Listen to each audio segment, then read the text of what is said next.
Welcome back to Reputation Matters, the follow-up online course to the lecture that we gave at Kansas City at CVC earlier this year.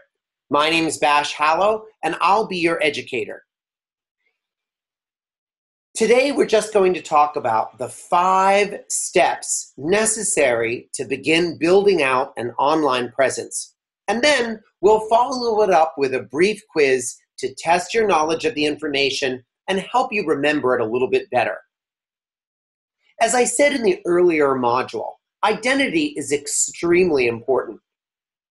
In order to make the best use of our funds and our time with marketing ourselves and building out an online presence, we have to be very clear about who we are and about the characteristics of us that we're most proud, so that our messaging really has an impact.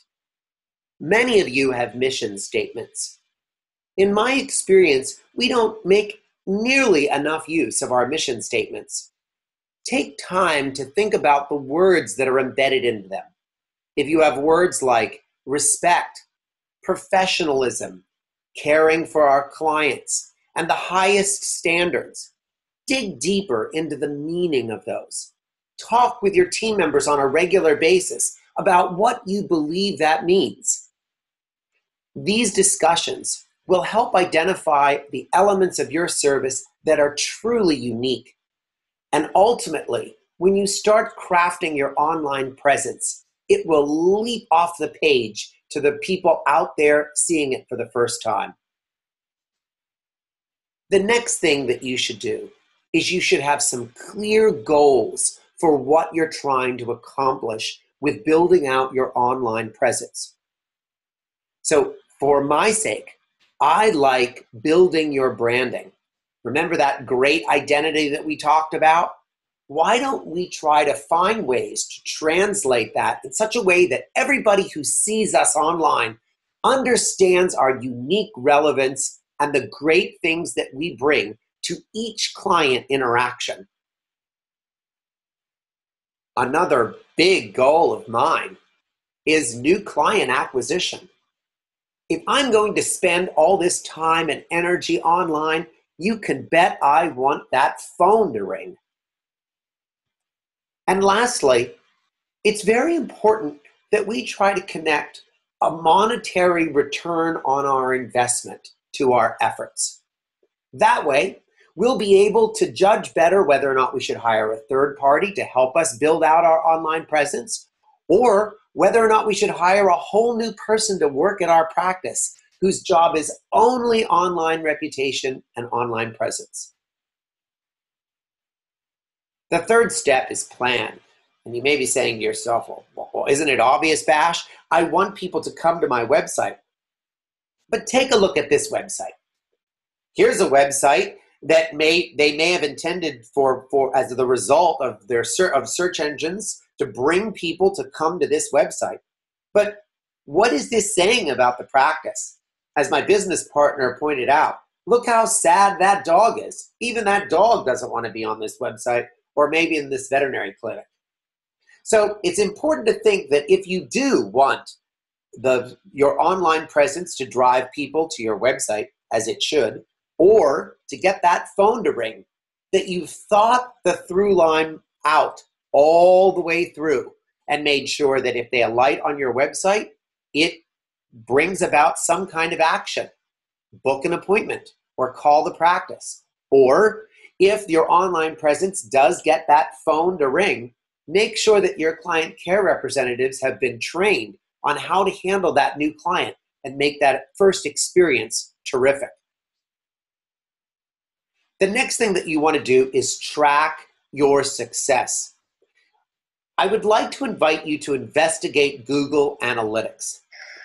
Google Analytics has a great series of courses online that are simple, easy to understand, and should be required for everybody taking this course.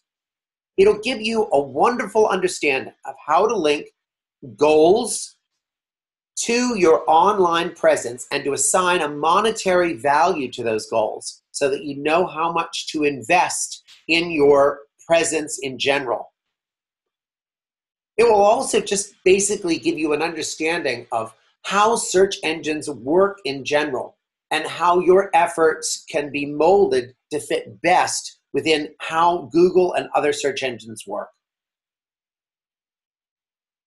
Here's a look at the dashboard that a typical Demandforce client gets. Once you get involved with Google Analytics, you'll understand that the power and the depth of that tool is pretty intense, and it may frighten a lot of you off. The Demandforce Google dashboard has been designed to give busy practice managers and owners a brief overall view of how you're doing online, with specific returns on investment and other key performance indicators that are very important to the busy practice manager or owner who's managing their online reputation. And then the last step is maybe the easiest and most entertaining. You take a look at what you're trying to accomplish, the plan by which you're trying to accomplish it, and you look at the measurements to see how you've been doing, and then you figure out, how do I get better? Your Demandforce representative will be excellent at helping you build this out. So, as a recap, we talked about the 5 essential ingredients on building out a great online presence. The first is, know who you are. If I were to come into your practice, I would be able to see how you are uniquely different and relevant from all of your competitors. You should know how you are different and relevant as well, so that it permeates all of your online marketing. The next thing to do is to develop some goals. For my sake, get the phone to ring and make sure that people understand your identity online. Thirdly, build out a plan. If this is what I want to accomplish, this is where I am now, and how are we going to get there?